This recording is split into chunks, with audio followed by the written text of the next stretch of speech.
Mais je vous dis bonsoir à tous, dans le nom de Jésus. En vérité, j'ai mon cœur qui tremble parce qu'il y a de la crainte dans mon cœur. Mais j'ai de la joie parce que j'ai rencontré Jésus. Et j'aimerais vous le partager ce soir, comment j'ai rencontré Jésus. Vous savez, j'ai grandi toujours dans l'évangile, j'ai toujours connu les choses de Dieu. J'ai grandi dans les missions, dans les conventions, et je suis né là-dedans. Mais ce n'est pas parce qu'on grandit dans l'évangile qu'on est né chrétien. On le devient un chrétien. Et voilà que ma famille était chrétienne. Et moi, j'ai fait une erreur dans ma vie. Parce qu'à l'âge de 14 ans, j'étais attiré par le monde, par le péché, avec le respect que je vous dois. J'étais attiré par l'alcool, la cigarette, les sorties. Et voilà que de l'âge de 14 ans, j'ai commencé à goûter tout ça. Et j'ai resté dans ce monde-là jusqu'à 31 ans. Et j'ai fait l'erreur de ma vie de ne pas le reconnaître avant. Mais vous savez, quand nous sommes dans le péché, nous avons des écailles dans nos yeux et nous sommes un pantin entre les mains de l'ennemi. Je vais vous dire pourquoi. Parce que en grandissant comme ça, un jour, j'ai perdu connaissance chez moi. J'ai tombé dans un malaise.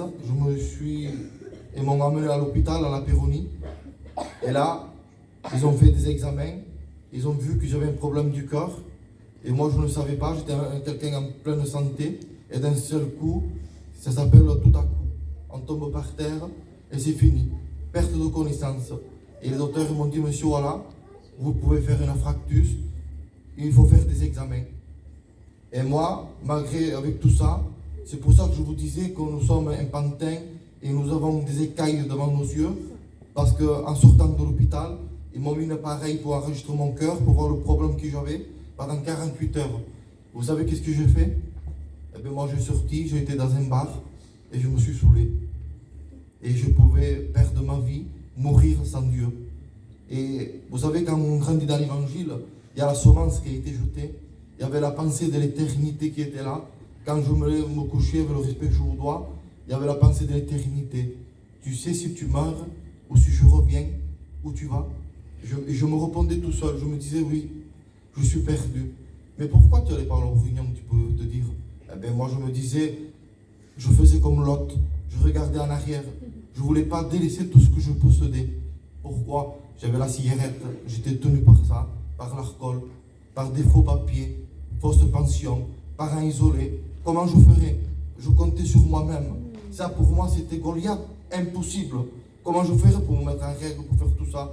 Mais je bénis Dieu parce que j'ai un Dieu fidèle, un Dieu qui a payé pour moi, qui m'a tant aimé, il a donné sa vie.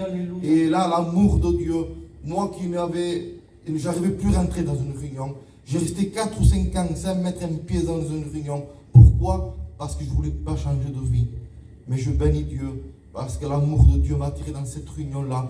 Quand j'ai rentré dans cette réunion, je vous promets que j'ai ressenti l'amour de Jésus, j'ai ressenti l'onction de Dieu, j'ai rentré à moi-même, je me suis vu mon péché, je me suis repenti de mes péchés, j'ai accepté le Christ.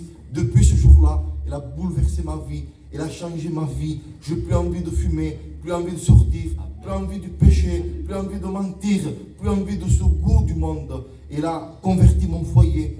Depuis ce jour-là, depuis le 2 février 2020, j'ai rencontré le Christ, le prince de la paix. Aujourd'hui, je suis diacre de l'église. Et je bénis Dieu parce que je sers Dieu avec tout mon cœur. Que Dieu vous bénisse.